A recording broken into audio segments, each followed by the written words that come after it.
Grr, arg.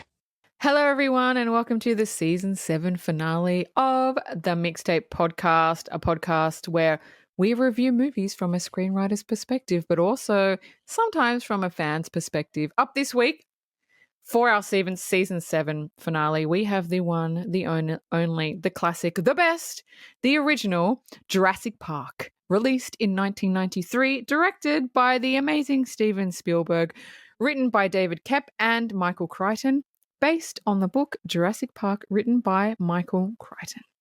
And if you don't know what Jurassic Park is about, you should. I shouldn't have even have to wrote this down, but I did. An industrialist invites experts to visit his theme park of cloned dinosaurs. I remember seeing this in the cinema. I remember my mum said to me, "You know what? Jurassic Park has just been released. You don't have to go to school today." She literally said, "You don't have to go to school. Let's go see Jurassic Park." And we went to see it. We went to see the first session of the day. There was nobody in the cinema. And it was one of the best experiences of my life. And when I saw those dinosaurs, I was like, oh, this is the best movie I've ever seen. Ever. I was just so awestruck. And even the CGI, it fucking stands up. Even today, the CG, and it wasn't even a lot of CGI because it was all fucking animatronics, which they don't use now. They fucking use CG, and Marcelo knows how I feel about that. Anyway, moving on. The opening scene of Jurassic Park, wherein there's title cards, we're in Isla Nublar. I think that's how you pronounce it. I'm sorry if that's wrong. 120 miles west of Costa Rica. And we're kind of it looks like we're in the middle of the jungle. There's a massive metal crate, and it's put down kind of by a bulldozer, and there's men that stand around and they've all got guns, and the crate is pushed into a position of like an opening to a pen, and a man gets on top and he lifts up the crate, and you can hear something moving inside, and you can hear it, but you don't quite see it. He lifts the door up, and whatever is in the crate runs out, but runs out before the door is lifted. The guy falls back, the crate pushes back, and it's just like, oh shit. The guys with guns are trying to shoot whatever it is. Now you get glimpses of what's in it, and you kind of hear, but you don't see anything. And we're introduced to a character called Muldoon, and he's saying, shoot her, shoot her, shoot her. And you're like, okay, what is this? Now remember, we know this is about dinosaurs because back in 1993 when it was released, we just saw trailers on TV. Like, we didn't have like Twitter or YouTube. We couldn't like look up like what this movie was. We just had a trailer. It was dinosaurs. That was pretty much it. One trailer, not like 50 trailers we get now for like every single fucking movie telling you the whole movie. We got one trailer. When you're watching this opening scene, you really don't know what the dinosaur looks like. Like, you're trying to get a glimpse of it. And I think that this is probably the best directed Steven Spielberg movie I've seen, because the shots that he uses in this movie are truly only shots that can come from a mastermind that is Steven Spielberg, and he's just directing in this is amazing, because Marcelo knows when I see good directing, I see it. When I see shit directing, I see it. I don't see mediocre directing, but this is actually amazing directing. So what did you think about the opening scene of the movie? Yeah, the opening scene of Jurassic Park really puts you in the world of the movie. First of all, I love how this movie starts out with the ominous music playing over the credits. The music done by the legend, the man, the myth, the legend, John Williams himself. It's very, very ominous, and it's very, very foreboding. But I also love how the film opens up on a bunch of trees, and you slowly start to hear something coming through the trees, and it's the big gate thing that Dean said, and then we find out that where this gate is going and all the workers and everything. But what I like most about the scene, to move to something that Dean said, the way that Spielberg hides what's in the crate is such a great idea. Because once the gatekeeper falls off of the crate and gets taken by whatever's in the crate, I love the way that Spielberg shoots it, because the guy gets lifted up from the ground and he gets pulled into the crate. The guy that says, shoot her, right, is holding on to him with both of his hands, but whatever's in the crate is pulls him like is eating him bit by bit. It's such a cool shot, and the way that Spielberg shoots it every second that this guy is trying to hold on, whatever's in the crate just keeps ratcheting at him until Spielberg shows a shot of Muldoon's arm, and Muldoon is holding this guy's arm, and you see the arm go through Muldoon's arms and like disappear. It's such a cool and unique way to shoot somebody getting killed by something in the crate. It's so cool. Yeah, because you don't see it, but you know that it's extremely strong. I mean, it pulled a fucking big guy with like with ease. So you're like, oh shit. Yeah. It's such a really, really, really unique and interesting way to shoot something. And also, I love how Steven Spielberg focuses on Muldoon Muldoon's mouth going shoot. It's like he uses such interesting choices in the first scene of this movie. So now another title card. We switch. We're in Mano de Dios Amber Mine, Dominican Republic, and we meet Gennaro, which is he's a lawyer, and he steps off a raft where men are working kind of in tunnels, and he enters with the foreman when one of the workers has found a piece of amber, and inside it is a solidified mosquito.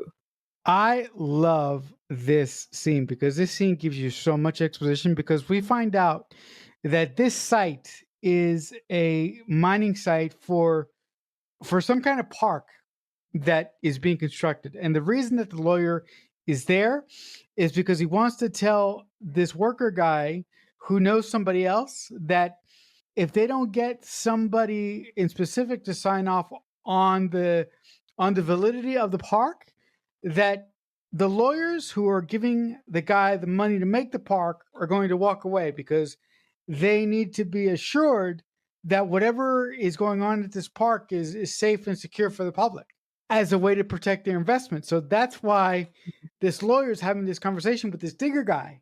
But the digger guy says that the last thing that this billionaire guy wants and the last thing that he likes is inspections, that they slow everything down. And the lawyer guy goes, this guy already has somebody by the name of Ian Malcolm. But the lawyer says, my guys want Alan Grant. And the digger guy goes, Alan Grant? You'll never get him. And he goes, why? Because he goes, Grant's like me. He's a digger. That, my guys, is storytelling on so many levels. Number one, it's a great visual. And number two, it's great storytelling progression by the screenplay writer David Kemp. And while this is happening, they go into a mine and they dig out something that looks like a rock. It's stuck in amber. And that is so critical to a giant story point in this movie about how they did something completely amazing.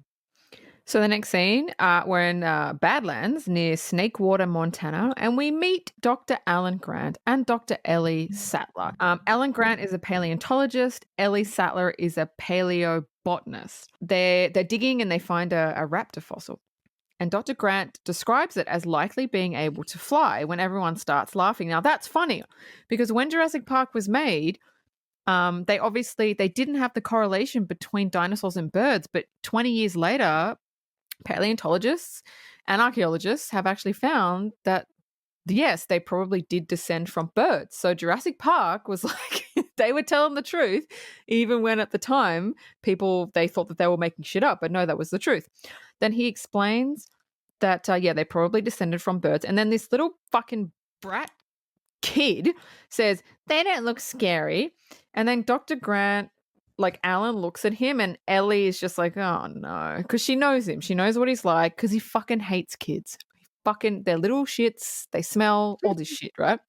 And he goes up to him, and he's got a fake raptor claw, and he explains that raptor's vision isn't based on movement like the T-Rex. That's a setup. That's exposition that we need to know. That'll come back later. You stare at him, and he just stares right back. And that's when the attack comes, not from the front, but from the side. The other two raptors, you didn't even know were there. That's a massive setup for later on. So what this scene does, it's a setup. It's a 5-minute setup for the whole movie. So we meet Grant. We know his personality. We meet Ellie. Ellie's the nice one. Dr. Alan Grant is kind of the I hate kids, kind of the stick in the mud kind of person. Again, he hates kids. That's set up. That'll come back later. That's his arc. The kid thing is kind of his arc. It's set up that the T-Rex's vision is based on movement. It's set up that the raptors are extremely intelligent and will basically manipulate you into thinking that they're over there, but they'll actually be two more hunting you from the other end. All this comes back at the end. This screenplay by David Koepp is masterful.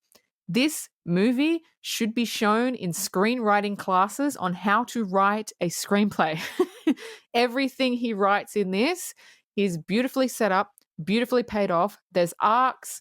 It's masterful screenwriting. So what say you? Yeah, I love the introduction of Dr. Alan Grant and Ellie Sattler. It's so wonderful because, like Dean said, David Koepp does such a good job with setting up so many little story points in this particular scene that are going to come back later, and going to come back later in an important and critical way. It's so lovely when we get to talk about good scripts that make good movies on the show. Because Dean and I have talked about a lot of crap on this show. There's no doubt about that. Well, hold up. What? I'm shocked and surprised. Hold up. I need to specify. Dean and I have talked about a lot of crappy scripts on this show. Yeah, it's true. Yes. So it's really wonderful when we get a really, really, really well written script that checks all the boxes that Dean and I like to be checked. Lastly, I love what Alan Grant does to this poor kid. It's so great. So now we meet Hammond, and he's the creator of Jurassic Park, and he's come to meet with Alan and Ellie because they are the best in their fields of paleontology, paleobotany. Because his lawyers, which was the lawyer we met in the previous scene, won't let him open the park unless he gets outside opinions and gets experts to sign off on the park. So he needs them because they're the best in their field. And that's all you need to know about why he gets them. Very quick setup. That's it. Also, the thing that you understand about Hammond right away is he's a great salesman. Like the second you see him, be like, if you come with me, I will further fund your dig. I will further fund your dig for another 4 years. So Hammond knew that there was no way that Ellie and Grant were going to come with him willingly. So he offered to fund their dig for another further 4 years. By the way, he was the initial funder of their dig in the first place. Did you notice that? Yes, yeah. Because as soon as they go, who is the asshole that landed the helicopter? And he's like, no, it's Hammond. It's Hammond. They're like, oh, hi, yeah, hi. Yeah. Did I say asshole? Yeah, look. But also, I love this. I love this small fact too. Ellie and Alan have no idea what kind of park they're going to. This movie does such a great job with holding on to the secret as long as they can. And because they hold on to the secret for as long as they can, I feel that when that big scene is revealed, I think it just works 100 times better because they hit it. Not only from the audience, but from the characters as well. What do you think about that?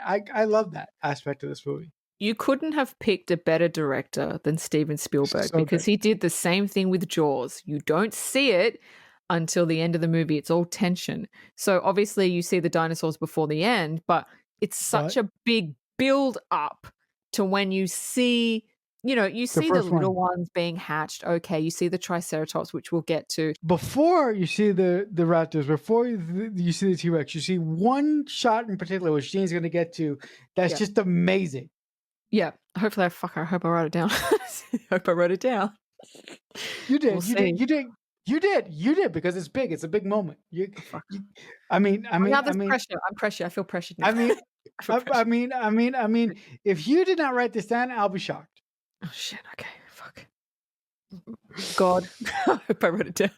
Okay, The next scene. well, The next scene. well. If you don't, I can pretty much tell you verbatim. So wrong. Please, please, please, please. So now we're in San Jose, Costa Rica, and we meet Dennis or Newman. And Newman! if you know who Newman is, you know who he is. I'm not going to tell you where he is because Woo! all the kids will be like, "Who's Newman?" Dead The old people like us, we know. alive. We know who Newman is. So we meet Dennis, and he works at Jurassic Park as he's a tech guy, he's a programmer, and he's meeting with a man who is paying him to steal 15 species of the dinosaurs off of the island. And this man hands him a can of shaving cream. He unscrews the bottom, and it's a coolant system to store the embryos. Now, Dennis's motive for doing this, for stealing this, is summed up in one line of dialogue because Hammond So good. isn't paying him enough. That's it. That's his motive. That's all you need to know. You don't need to go on a fucking tangent. Hammond, his boss, is not paying him enough. He needs the money. He's stealing it. Done. Love it. Love Dennis's character. You could not. Jurassic Park wouldn't have crumbled without Dennis. He's an integral No, of part course the not. movie, and I Everything- love him. I love him. No, seriously. If Dennis was not in this movie, everything would have been fine. Yes, exactly. He's the one. Dennis and the program that he creates. I hate this hacker shit. It's so good. Yeah. Every time I say that, every time someone says something, I'm like, and they don't get it, I'm like, oh, I'm too old. Oh my God, you're too old. Oh my God, they don't get it. Dennis is the crux of this whole movie. Without him, the movie falls apart. He says the whole reason for what he's doing as an off-slighted comment. Yep. Screenwriting That 101. That is great screenplay writing because you just gave the audience a critical piece of information without them even noticing that you did that. Yeah, it's so great. Exactly. So now we meet probably my favorite character. We meet Dr. Ian Malcolm, played by the amazing Jeff Goldblum, who, honestly, he's just like fucking great. He's the comic relief that we need in the movie. It's so great. Serious. He's a mathematician who specializes in chaos theory, and he's come with the lawyer from before who represents the investors in the park. So he needs to be convinced that this can work.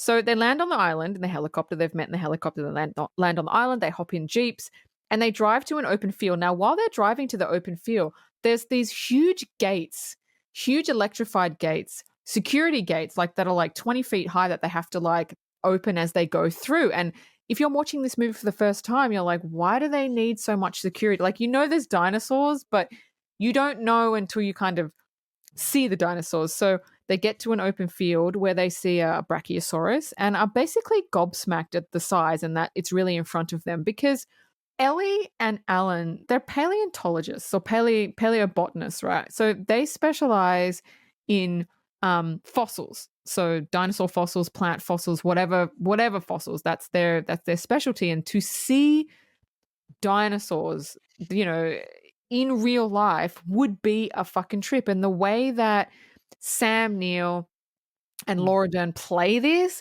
I love the scene where Sam Neill, he stands up in the Jeep, he takes his glasses off, and then Ellie's looking at a leaf, she's looking at a plant, she's like, oh my God, blah, blah, blah, blah. And then he just puts his hand on her head and just turns it. He doesn't even say anything. He just turns it. And she looks and she's like, she takes off her sunglasses. And then the lawyer says, we're going to make a fortune off of this place. And then Hammond informs Ellie and Alan that they have a T-Rex. Fully grown T-Rex. But anyway. And he goes, say again. We have a T-Rex. We have a T-Rex. This is so good. No, but I absolutely love this scene because this scene is one of the best scenes in movie history. You know why? Because this scene told everybody in the movie business that if you can imagine it, you can make it. The whole sequence is just filled with wonder and magic. It's so great. Oh, and also Ian's reaction, he's like, oh my God, the son of a bitch did it. He really did it. Yeah. So great. He's got great dialogue. He really does. So great. So they all enter the facility and they enter a room and they watch a video on how they actually made the dinosaurs, and it goes through a mosquito drinks a dinosaur blood and then gets trapped in the sap of a tree, and then over thousands of years. By the way, I just want to point out, sorry, Dean, the mosquito thing is a payoff from something before. Good screenplay writing, folks. Yes, no, exactly.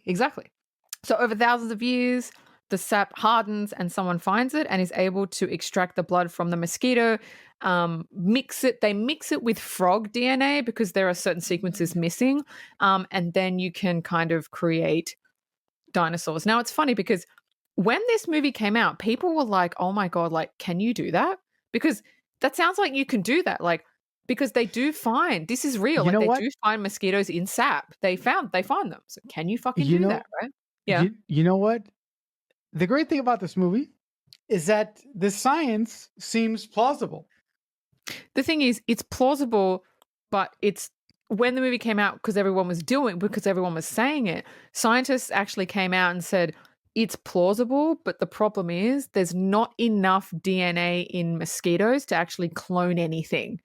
So if they had more of it, then they could, but there's just not enough. And the DNA breaks down and stuff like that. So that's why it's like, that gave me a sigh of relief, because you know what humans are like. If they can do it, they will. That scene where they're watching a video, that gives you, and it's Steven Spielberg actually says, he didn't write that scene. He needed that scene to give you as much exposition as possible without it looking like exposition, but giving you all the information you need so the movie can fucking start, which he did, and it was plausible.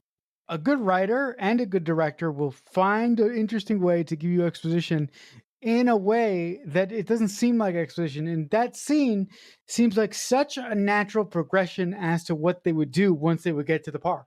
Because Ellie, Alan, and the lawyer, and also Ian would want to know how the fuck Hammond and his scientists did this, because it's impossible, right? Yes, that's right. Because where the fuck do you get a dinosaur from? How? How? That's right. So this is exposition that Spielberg needed, and they needed to put in there, but they did it in such a natural way that it was perfect. It was. So now they enter the nursery and an egg is hatching. And there's a little dinosaur that pokes his head out from the shell when the scientist tells them that they're all female and can't breed. And this is population control, right? Okay. So he explains because Ian Malcolm is like, well, how do you do that? And he explains scientifically how they do it. They alter their DNA, because it's true, every even humans, every person starts out female, and then the male chromosome comes in, and then they turn male. So what they've done is they've just taken that chromosome out, so none of them are male, and they're all females, right? But Malcolm is kind of distressed by this and says, again, one of the most famous lines in cinema history, he's got a few in this movie, life finds a way. So the scientist tells Grant that the dinosaur that's hatched is a velociraptor. And Grant's face drops because we know about the raptors from the beginning and how dangerous they are. They're more dangerous than the T-Rex because you don't see them coming. He knows the setup of the raptors is just it. We know too. So his face drops, and we're like, "Oh shit, that's not good." Yeah, no, and and if you're taking notes, folks, or if you're paying attention, David Koepp does such a good job with giving the characters, a lot of the main characters in this film, so many opportunities to tell Hammond that what he's trying to do here is not a good idea.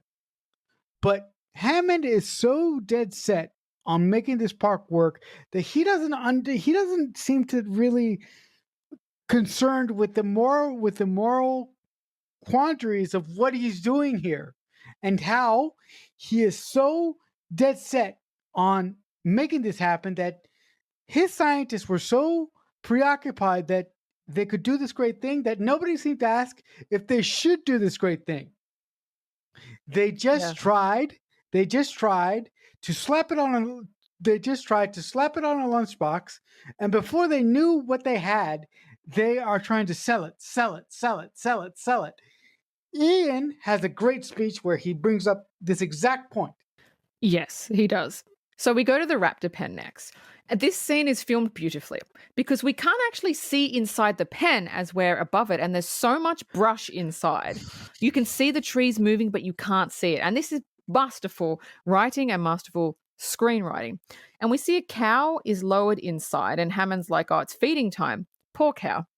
As soon as the cow hits the ground, I mean, the sound design in this movie is above and beyond.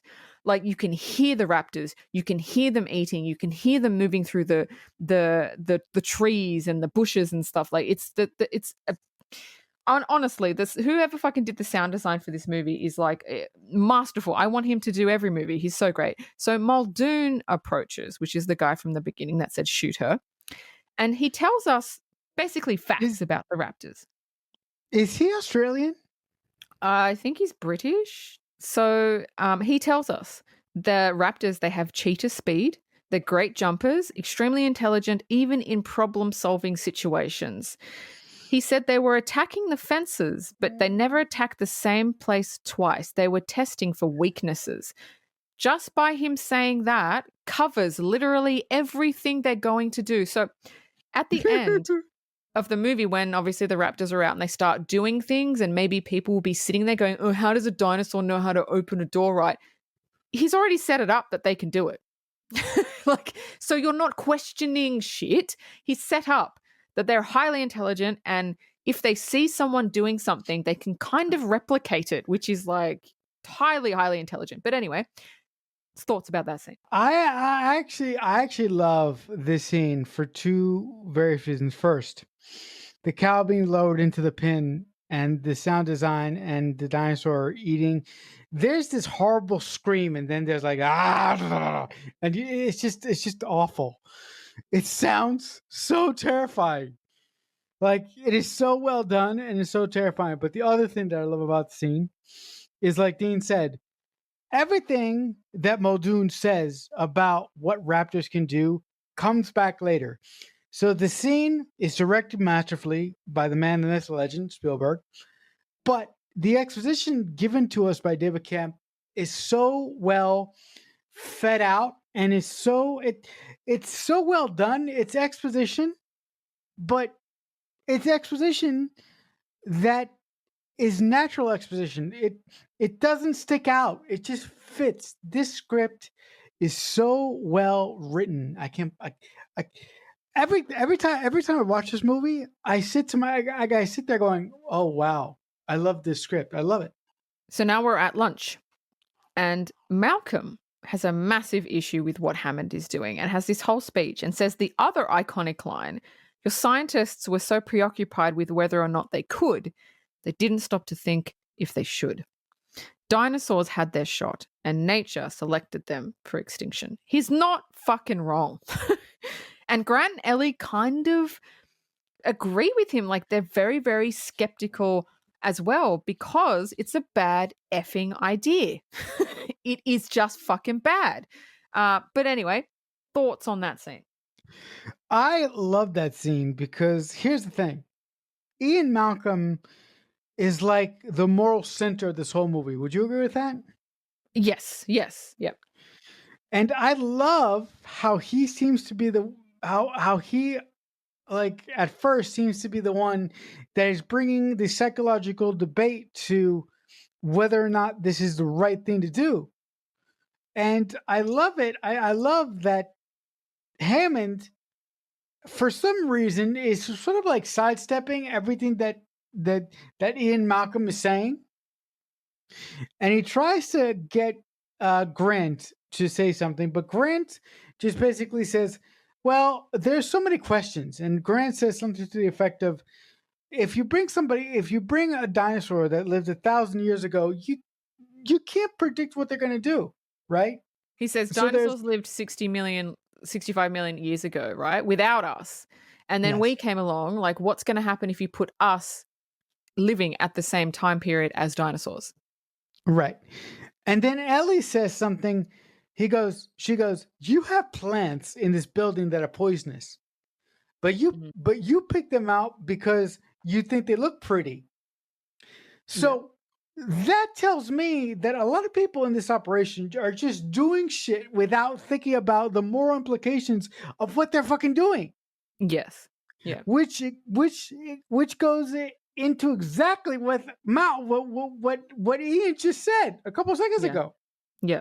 Yeah. It's just so great. But my favorite line of the whole scene is that when Hammond is fed up with the fact that everybody seems to be against him, he goes, I can't believe you people. I brought you folks here to protect me from him.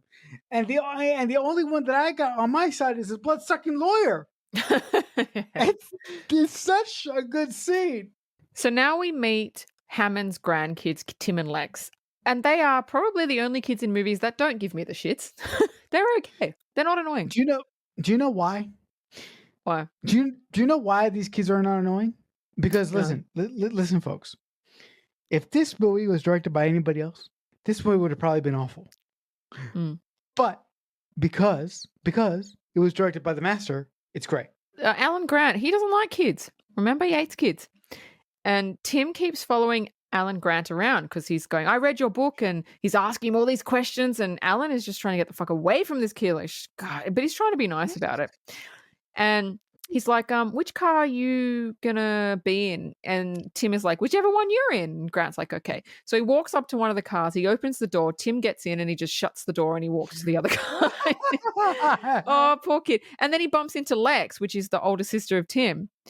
And he just looks at her, and Lex says, she, meaning Ellie, she says, I should ride with you because it would be good for you. And he just looks at Ellie, and Ellie's just got this smug look on her face because she's trying to get him open to kids and to liking them. And he's just like, fuck this.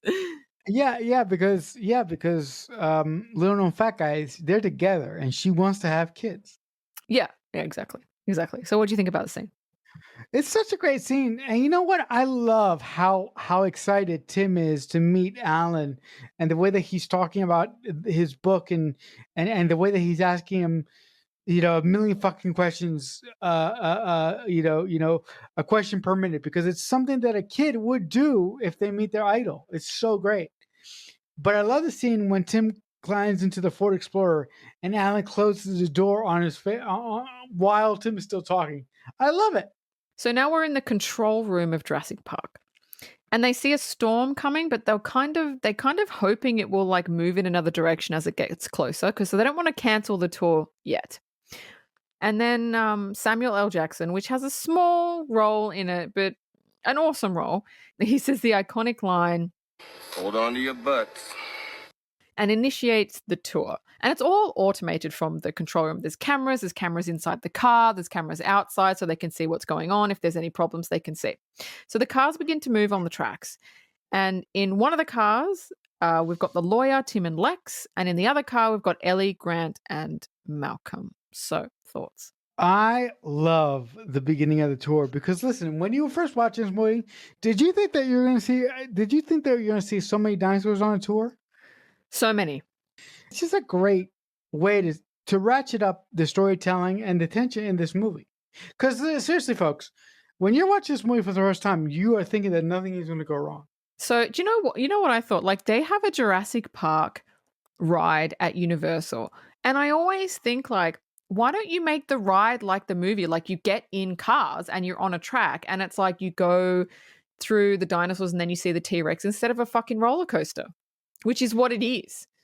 Well, and it's kind of like, it's an indoor kind of, not roller coaster, it's an indoor thing. But why don't they? That would be a cool ass ride.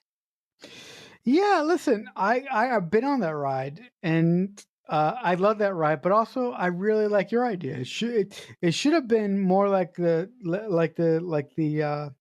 Jurassic Park tour that we see in the movie here. Yeah, exactly. That would have been awesome. Anyway, so they're in the car, and the first stop is the Dilophosaurus area. And they're in the car, and there's a virtual tour guide. Such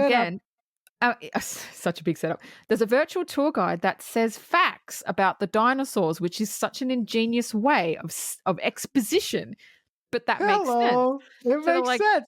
The Dilophosaurus spits venom, causing blindness and paralysis. Well, that may or may not come back later. Keep that in the back of your mind. But they don't see it because there's too much forest and it's hiding and it doesn't want to come out. And that's like when you go to zoos, like sometimes you can't see the animals because they're sleeping and they're behind trees and they're behind rocks and stuff. So we cut back to the control room where we see Dennis, and he's a dick. But the thing is, they need him because he has expertise that none of them have. So they kind of take his shit. They take his shit because he's a dickhead to Hammond. But he says, look, if you can get someone else to do my job, I'd really love to see you try. So you know why they don't fire him. You know why they keep him around, which is like very, very quick. But that's all we needed because it's just like, well, Hammond can hire anyone. Why would he hire a dickhead? That's why he hired Dennis, because he's one of the only people that can do his job. Dennis wires the whole park. If Dennis is not there, Dennis controls he probably wrote the entire computer system that the park runs on. So he's informed that there's a bug in the tour program, but Dennis says like he'll fix it later. Yeah, he doesn't. But he says he'll fix it later. So now they stop at the T-Rex paddock. And again, there's no show of the dinosaur. They even put out a goat in order to like lure him out, but he doesn't come out. And Malcolm's so funny. First of all, Alan Grant says the T-Rex doesn't want to be fed, he wants to hunt, which is true. And then Malcolm, because there's little cameras in the cars, he gets right up to the camera inside the car and he says, you do plan to have dinosaurs on your dinosaur tour, right? It's just so funny. Anyway, that's that scene. But like, he's just funny. He just breaks the ice.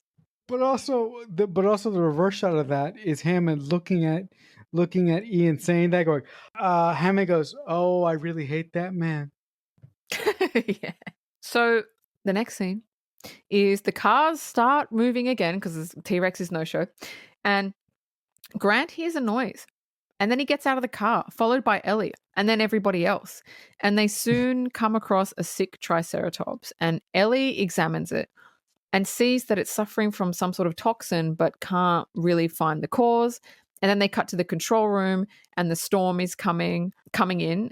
So they're told to get back in the cars and come back to base. But Ellie stays with the dinosaur because she wants to see what the problem is. Now, in that scene, one of the things that Muldoon brings up in the control room was, I told you we had to have locking mechanisms on the cars. Of course you should have locking mechanisms on the cars because people are idiots and they're going to get out. And you don't want people wandering around a real dinosaur park.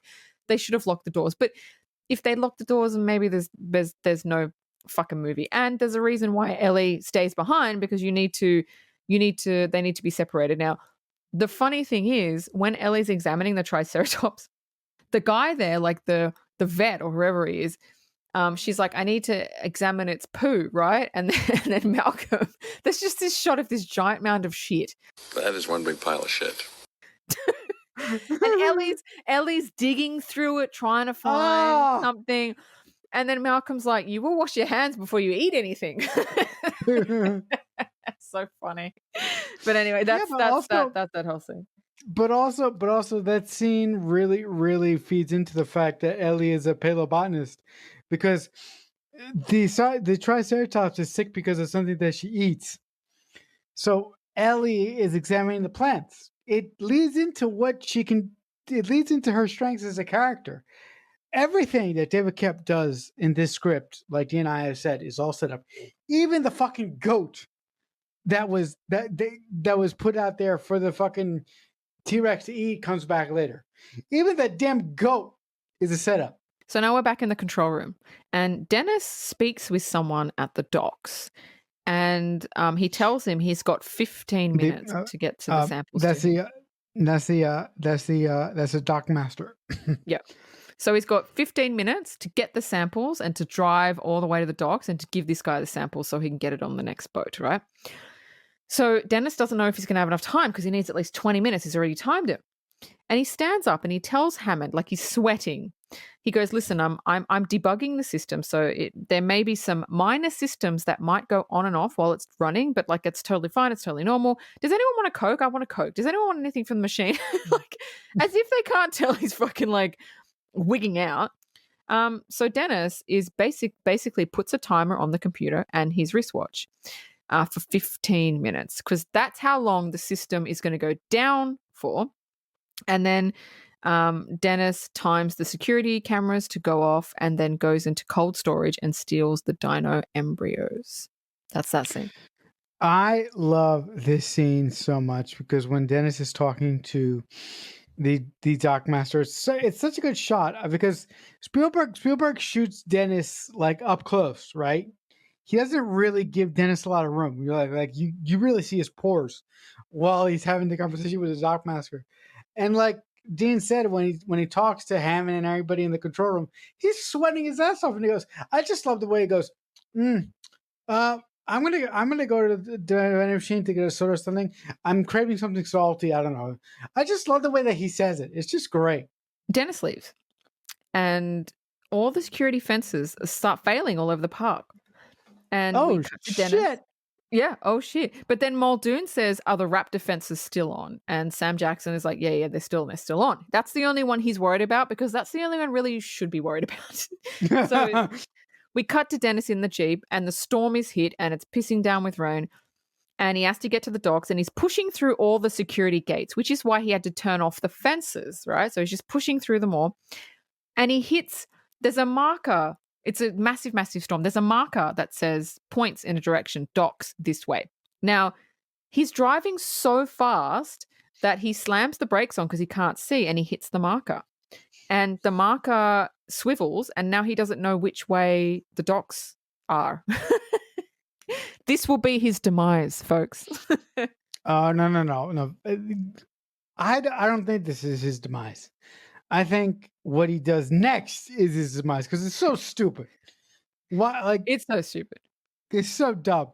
But I will agree with you that this contributes to his demise.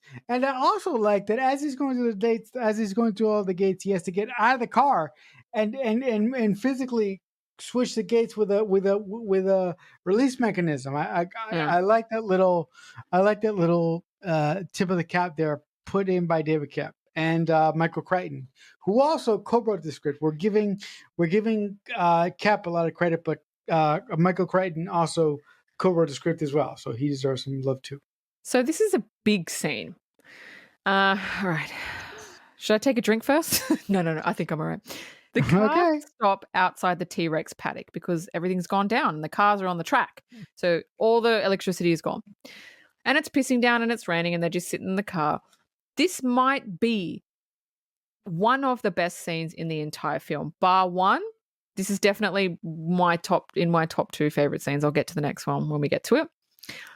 They hear a boom, boom, boom, and they don't know what it is, and they think maybe it's thunder, it's electricity try to come on. They have no idea. And there's the water keeps like every time there's a boom, the water kind of reverberates, and it's like, what the hell is that?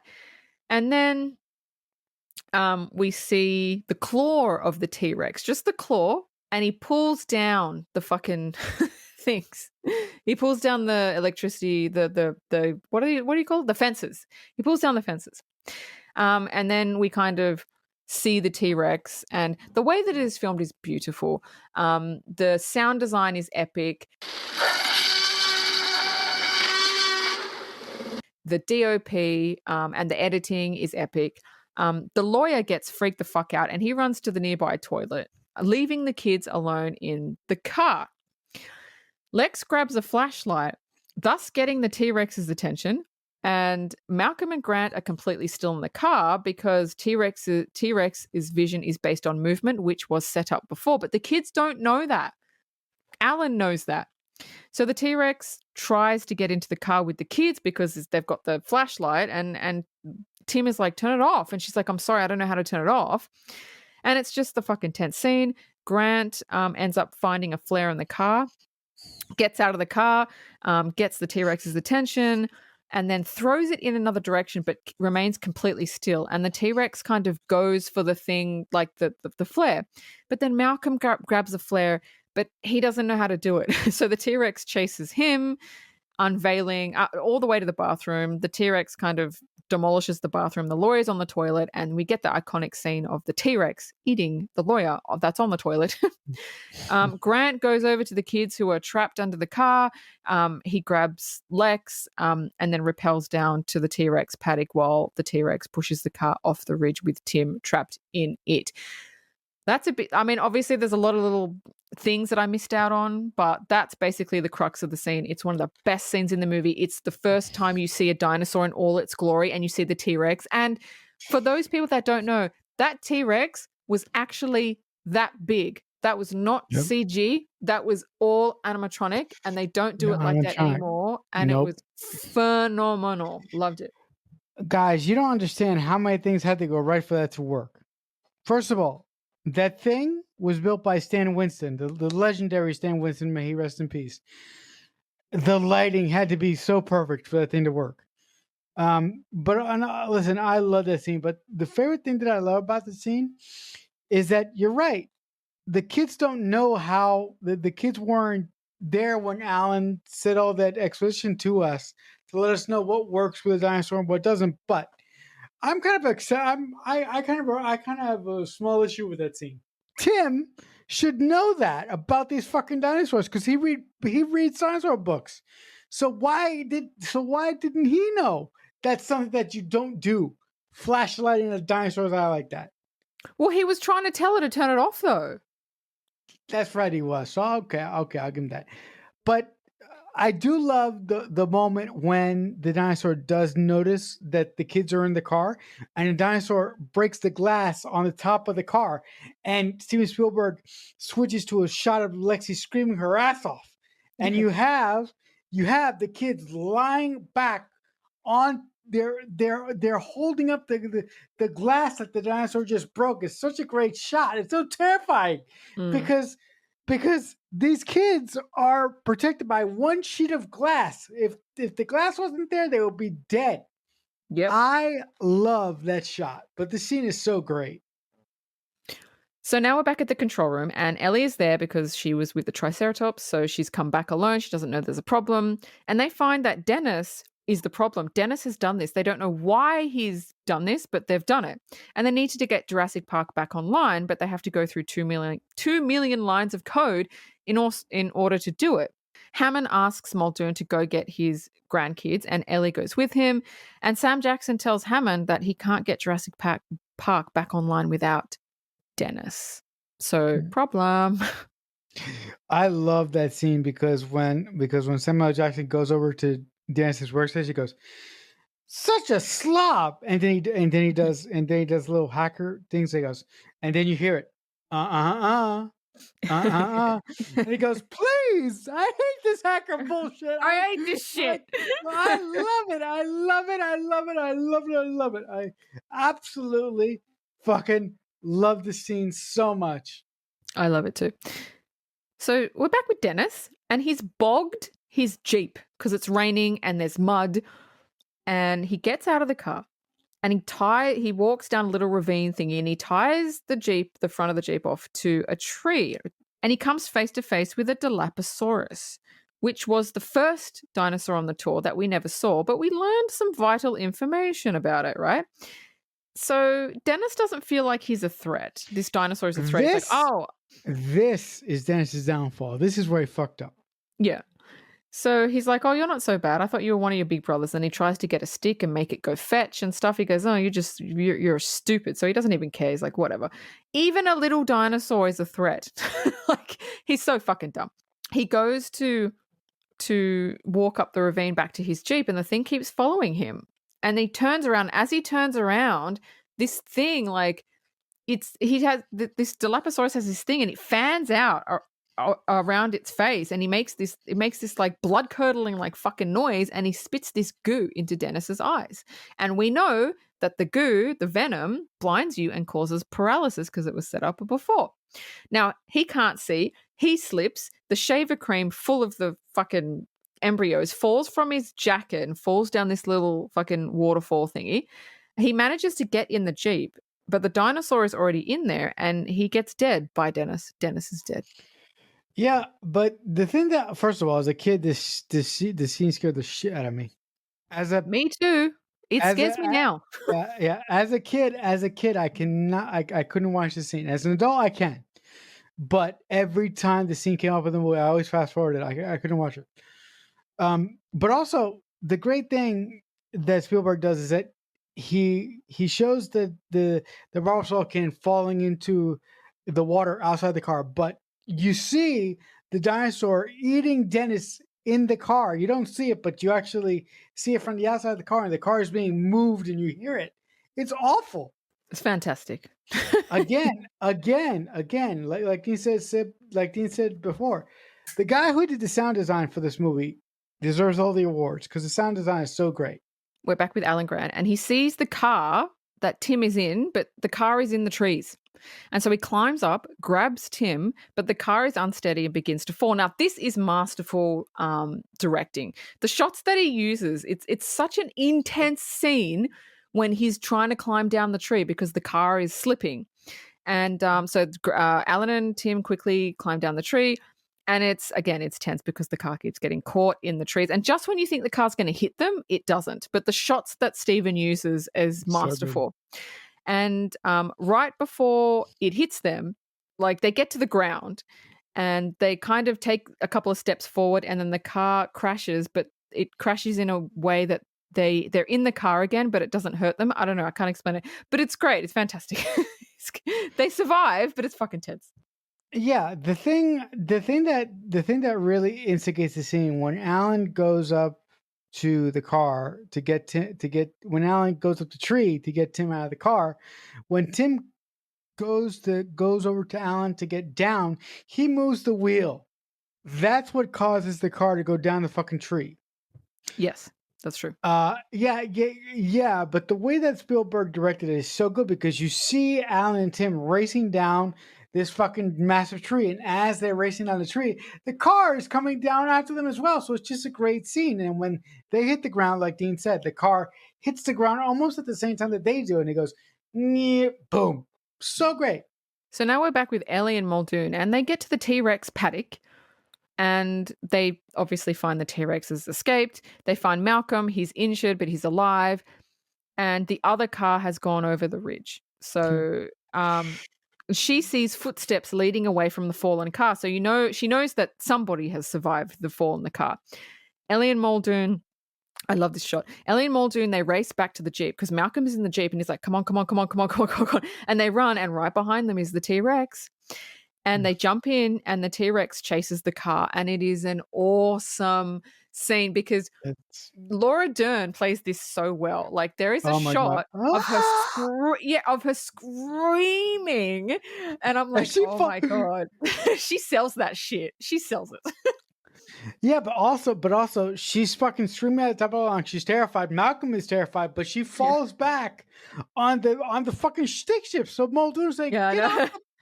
Yeah. It's so good. As they drive away, Malcolm is like, you think that'll be on the tour as well?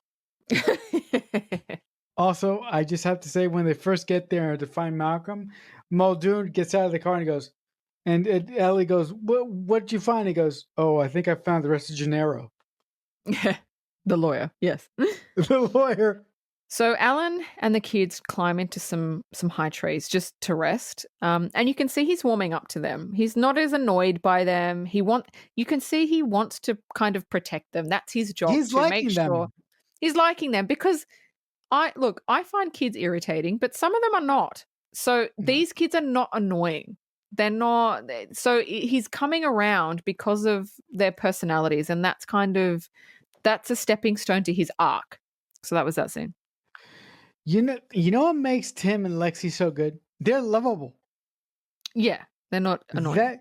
They're not annoying. And look, having the one guy in this movie who has a problem with kids have to deal with kids is such good storytelling. So I tip my cap again to David Koepp and to Michael Crichton for doing that. Yeah, because it's such a great, unique way to do proper storytelling. It's so wonderful. So the next morning, Alan and the kids, they come across some hatched eggs.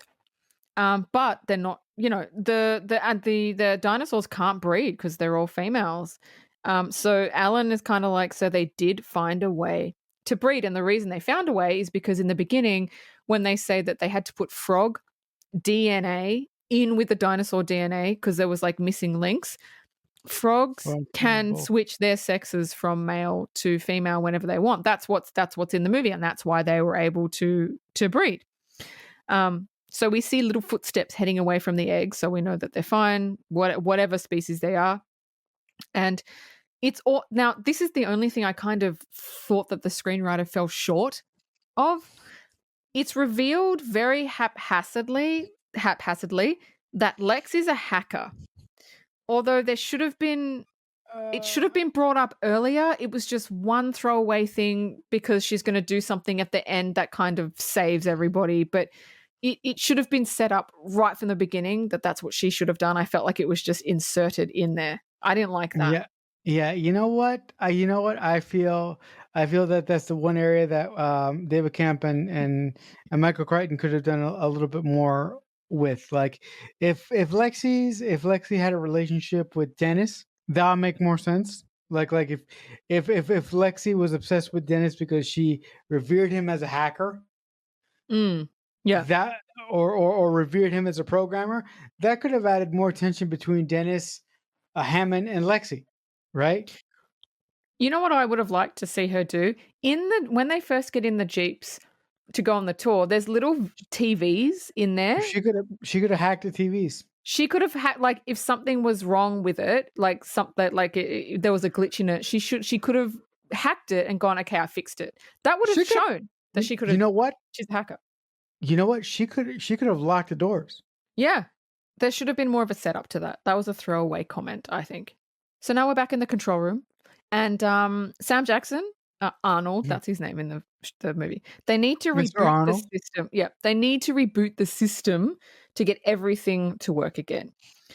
They do, but they need to get to the circuit breakers, which are on the other side of the compound. And Arnold says, I don't know.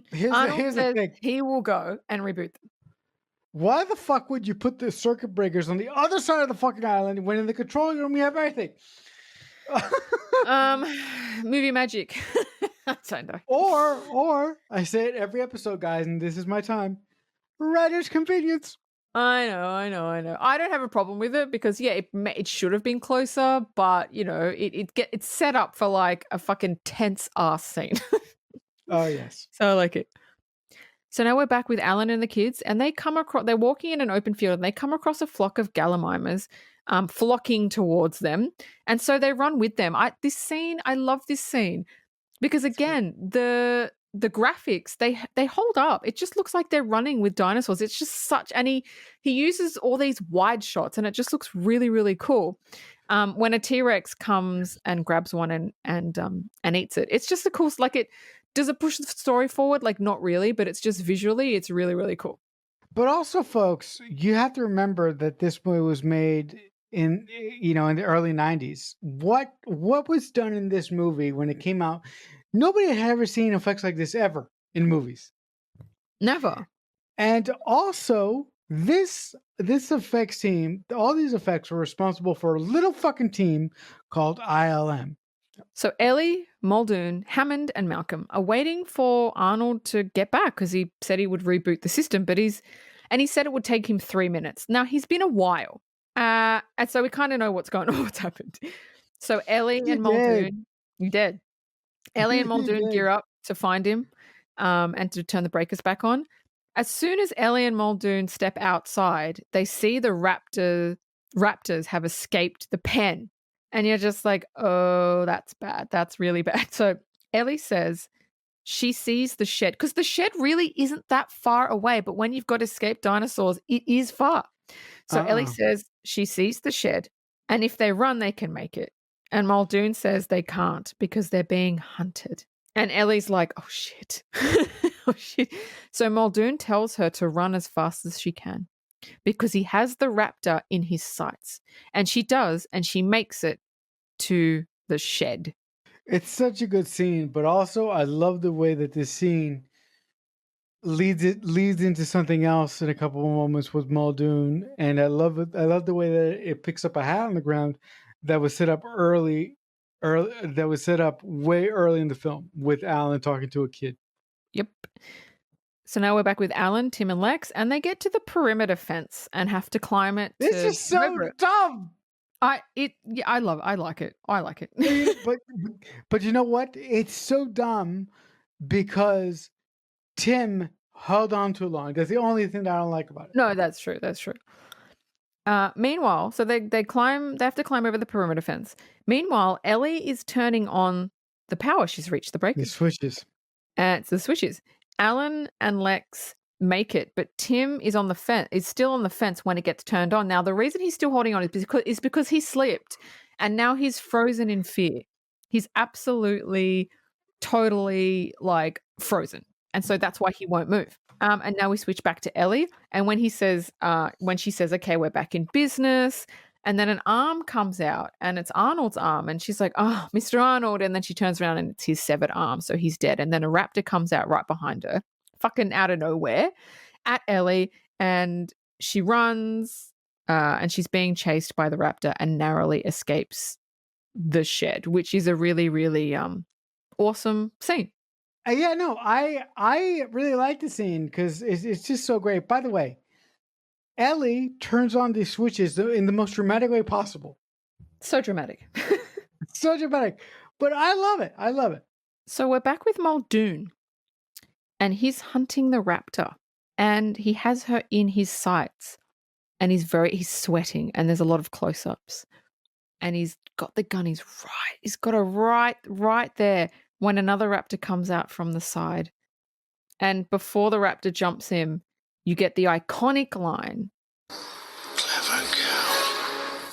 And then it fucking jumps out and kills him. Even he has respect. It's a brilliant way to give payoff to something that was set up by Alan at the start of the film. It's just so clever because what did Alan say? You could be looking at a raptor in the face thinking that he's going to come at you from the front, but no. Another raptor is going to come at you from the side. And what happens in the scene to Muldoon? The exact thing that Alan said happens to him. It's so great. So Alan revives Tim because when the power goes back on, Tim's on the line and pushes him off, and he has to revive him, and he does because he was electrocuted. And then they arrive at the restaurant of the park, and Alan tells them, look, stay there because he has to find the others because it's safe there. So the kids find some food and they're happily eating when they see a raptor outside the room. And Lex's face, she's holding this green jelly, and she just starts, she doesn't say anything. She just starts like, I can't even describe it. It's really, you just know, oh fuck. And then they run into the kitchen. Yeah, she starts to panic, but also I love it when she starts to panic. She's holding the jello, and her hand starts to. It's just great. So Alan finds Ellie, and they meet up with Hammond and Malcolm to get weapons. Alan asks if the third raptor is contained, because there's 3 raptors. So he asks if the third raptor is contained in the shed. That was what the one Ellie was running away from. She shut the door, and there's only one entrance, so it's contained. And Ellie says, yeah, unless they learned how to open doors. Oh, wow, that's interesting. Isn't it interesting? Next minute. Very interesting. Next minute. Literally, the next fucking shot is a raptor opening the door, and now we have my other favorite scene of the movie, the infamous raptor kitchen scene. I didn't write down the kitchen scene. Everybody knows the kitchen scene. It's tense. It's amazing. The animatronics, the sound design, the sound effects. This scene freaked me the fuck out when I was watching it. Like it's just so good. It's so good. Yeah. It's so good. Yeah, it's so great for so many reasons because you got Lex and you got Tim hiding behind massive tables. You got the raptors coming in, and the great thing about it is while the raptors are moving around the kitchen, Lex and Tim are moving around the kitchen from little station to station. Yep. And there's this moment when Tim and Lexi think that they have run away from the raptors, and Tim is exhausted.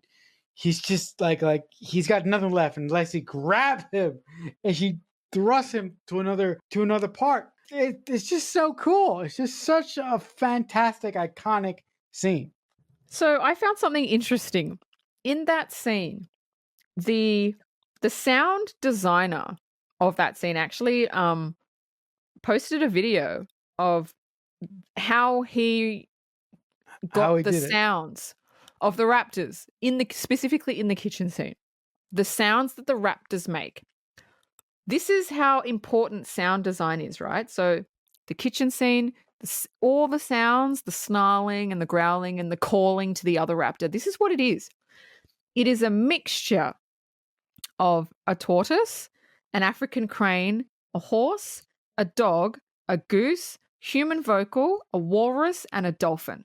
He mixed all those sounds together, and that's how you get the sound effects for the raptors in the scene. Holy shit!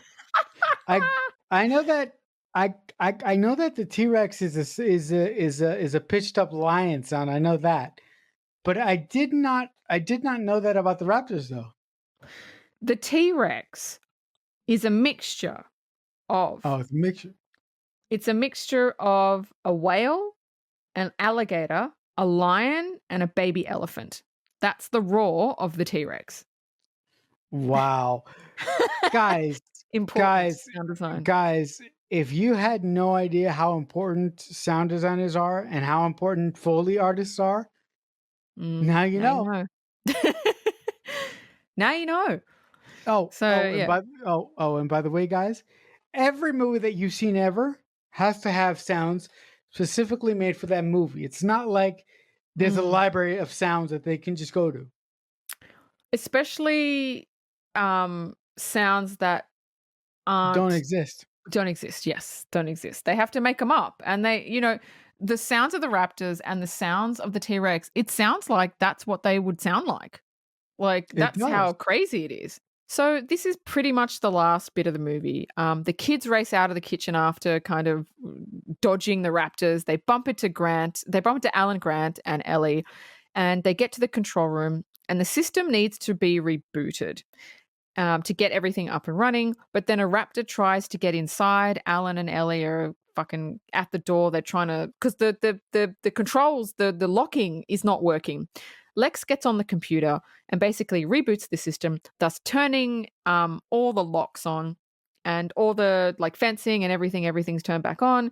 Alan calls Hammond, telling him that the phones are working and to call a helicopter to get them the hell out of there. And a raptor breaks into the room. They climb into the ceiling ducts until they reach the main visitors center. And there's a scene where they're crawling in the ceiling ducts and Lex falls. Alan grabs her and there's a raptor underneath her. And it's such every time I watch it, I think the raptor's going to get her.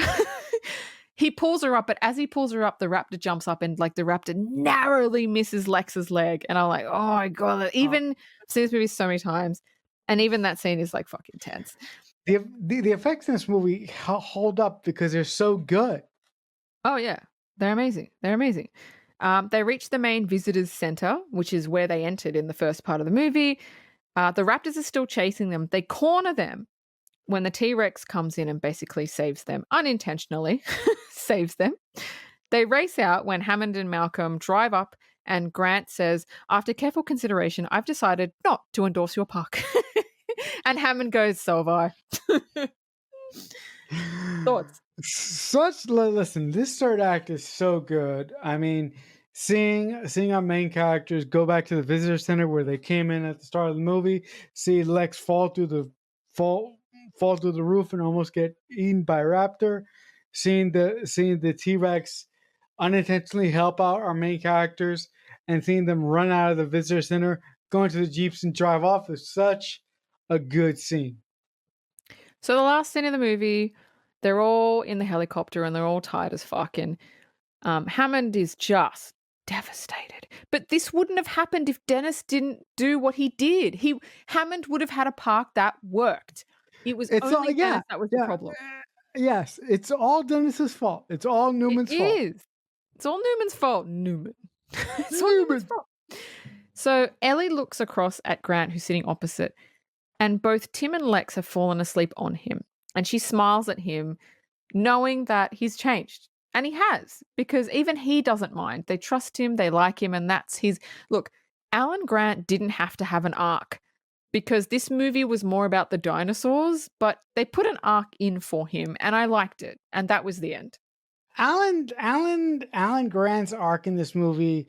I mean, look, I don't know how you feel about this, but I think that look, if Ian Malcolm is the psychological heart of this is the psychological point of this movie, I think Alan Grant is the heart to this movie, and he brings a lot of the heart that's missing from this movie. Without his storyline, I don't think that I would have been. I don't think that I would have cared so much about these people if Spielberg and if David Kemp and if Michael Crichton didn't write these characters with such sincerity. Yes. No, I agree. I completely agree. Trivia? The T-Rex, because it was actually that big, what you see on the screen, it was that big, occasionally was malfunctioning due to the rain. But it was funny because at first when it started malfunctioning, they didn't know what the problem was. Like suddenly when they weren't filming, the T-Rex kind of came alive and it would scare the shit out of the crew. It would just start moving. Oh my God. And it's like, what do you do when something that big malfunctions? And then they realized it was the rain and was like, oh, okay, it's the rain. But that would be fucking scary. Yeah. I mean, fuck, that would scare the shit out of me right there. Yeah. Universal paid Michael Crichton between $1 and $2 million for the rights to his novel before it was even published. Wow. Amazing. I mean, I knew that Spielberg was a friend of Michael Crichton because Spielberg's production company Emblem produced ER, which is a Michael Crichton created TV show. Yes. Yep. And I know that Michael Crichton told Spielberg that he was working on a book about dinosaurs. So Spielberg read the book before it came out. James Cameron actually wanted to direct the film. He said his version would have been a lot more violent, but ultimately he said Steven was the best director for the film. So my last piece of trivia is Michael Crichton says that the screenplay for Jurassic Park only has about 10 to 20% of what is actually in his novel. Yeah, that makes sense. Because listen, folks, his novel is completely different. So it makes sense. And that's it. That is the end of my trivia. Do you have anything else to say? No, you can take us home. Everybody, thank you so much for sticking with us all season and sticking with us for the other seasons. We've got a lot of content out there. If you want to email us, you can email us at themixtapepod@aol.com. This is the season 7 finale. So up next week, there's nothing, but we will be coming back for season 8. And let me tell you, season 8 is going to be bigger and better than our previous seasons. We've got everything on there. We've got comedy, we've got drama, we've got horror, we've got sci-fi, we've got everything. It's going to be awesome. Thank you so much. And please subscribe if you haven't already, and please like our content. You can listen to us on YouTube or any podcast platform that you desire. We are everywhere. You can't get away from us. God creates dinosaurs. God destroys dinosaurs. God creates man. Man destroys God. Man creates dinosaurs. Dinosaurs eat man. Woman inherits the earth. The Mixtape Podcast is a Balloonhead Productions presentation.